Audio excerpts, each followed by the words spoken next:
let's get the show started, shall we?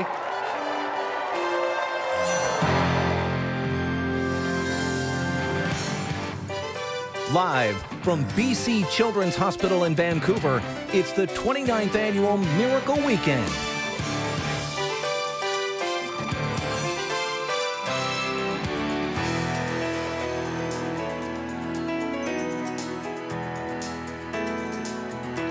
Yes, welcome inside BC Children's Hospital. You know, this place serves 1 million children living in BC and the Yukon. They treat the severely ill kids, of course, but they also take care of all those smaller things like the bad ear infection that happens at 2:30 in the morning or a broken elbow. Those things can feel like big things to little people, For sure. I'm sure. So for the next 4 hours, all day tomorrow, we will give you an insight into so many heroic stories and how this hospital is such an important place to many families around beautiful British Columbia.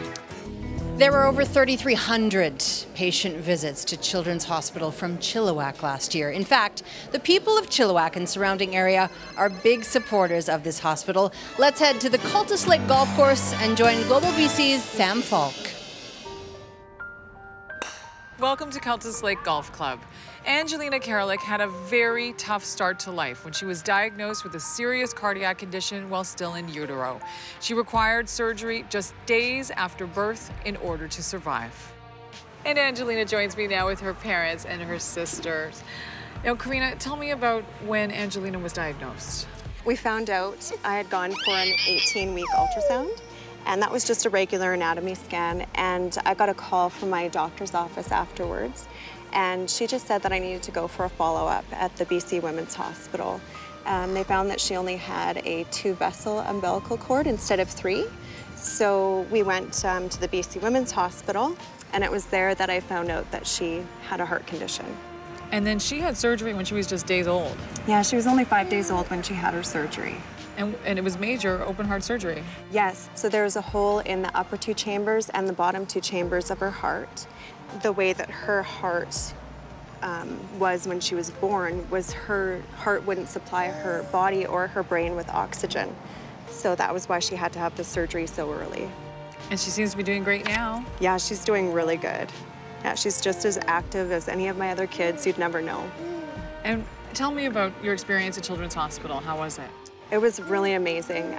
All the doctors and nurses were they took such good care of her. It was a huge relief to know that she was in the best possible care, because for us it was really scary as parents to be going through that.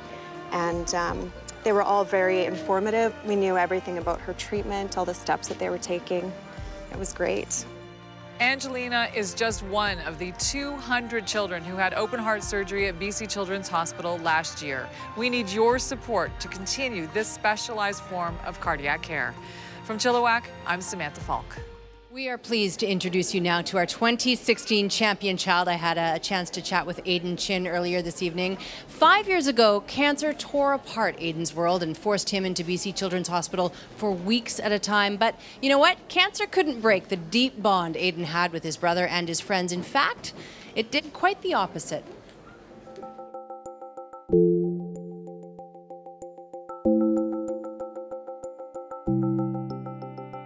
I don't expect my cancer to come back. It's a new chapter in my life. I guess there is a sense of being a child, being a teen again. So there are times when I do feel free. I don't think I could ever fully go back to what it was like before. Bren was 7 years old and I was only 11, so we both were just kids, right? I had no clue. I heard the cancer word, I was just like, what is that? Okay, maybe I'm gonna see him tomorrow. My eyes kind of started opening up and I was just like, Aiden's not gonna be here for a while. I'm only gonna see him maybe a couple times a week. It just keeps on going in my head, like what if he was not gonna make it? What if I wasn't gonna see him at home anymore? There were times when I was feeling really sick and out of it and tired, and there were times when it wasn't always the chemo, it was about how other patients in the hospital were doing.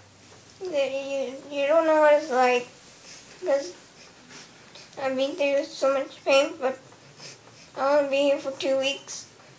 They'd be here for 6 months, you say? And I was sad that there were other patients and there were other children that were younger than me going through cancers that were harder than mine. Basically, from that point on, I was like, why don't I try to get through it and then hopefully come back, help out.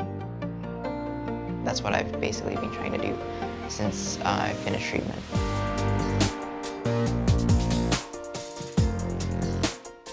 I got to join this club at the hospital called the Oncology Teen Group Club. It's something that you can't find out of the hospital. As a survivor, I'm still part of the teen group.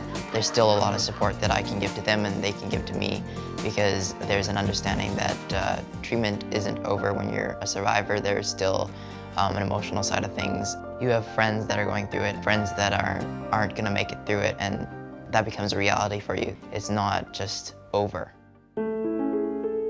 Brooke was a friend of mine that I met in the hospital, and she became basically a sister to me. Brooke was definitely the closest friend that I had that I lost. The day before she passed away, I did get to see her in the hospital, and I did get to hold her hand, talk to her, and say goodbye, and tell her I loved her one last time. And I don't believe that you can accept something like that. You have to, I guess, learn to cope with it more. Before, I felt like cancer was something that was rare, that 1 in a ton of kids would be diagnosed, but it's not rare, and there's a lot of kids in oncology, children that are going through what you went through, and pain that is unexplainable. I want to be able to give back to those that have helped me in the hospital, that have made it so that I can go out there and be active and just live my life again. It's a really good feeling that I could just go home and do something with my brother now. Without Children's Hospital, my brother wouldn't be here, so I'm eternally grateful for them being there. I'm looking forward to staying connected to the hospital because it's been such a big part, giving back and pursuing the dreams that I have and being able to do that because of BC Children's Hospital.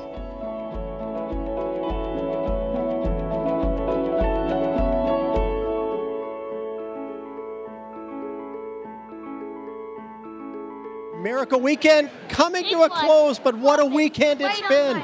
It's time to check in for a big total, guys. It is. Let's do So it. before we do this, though, I really would like to say thanks to all the volunteers working behind the scenes who helped us out. Yes. You've been amazing. Yes. It really is a cast of thousands. So do we want to do this right now? Yeah, we do. Okay, let's do it. All right. Let's turn the numbers. Okay. 8, 0, 6, 8, 1, 0. Yeah!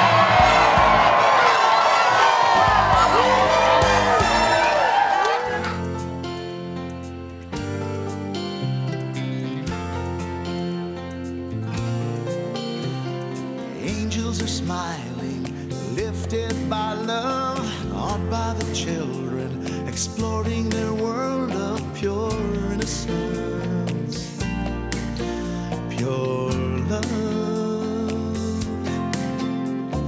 Mothers and fathers whisper their prayers, take joy in knowing that everyone shares their faith and hope and love. Little ones laughing, lost in their play, through grateful eyes you can hear them say, thank you all, thank you, thank you all, thank you. Miracles happen with love and with help from the angel in all of us. Miracles happen, oh yes they do. Here's hoping someday what happens for you, and the peace comes to you from above. Miracles happen with love. Miracles happen with love, and with help from the angel in all of us. Miracles happen. yes they do. Here's hoping someday one happens for you, and peace comes to you from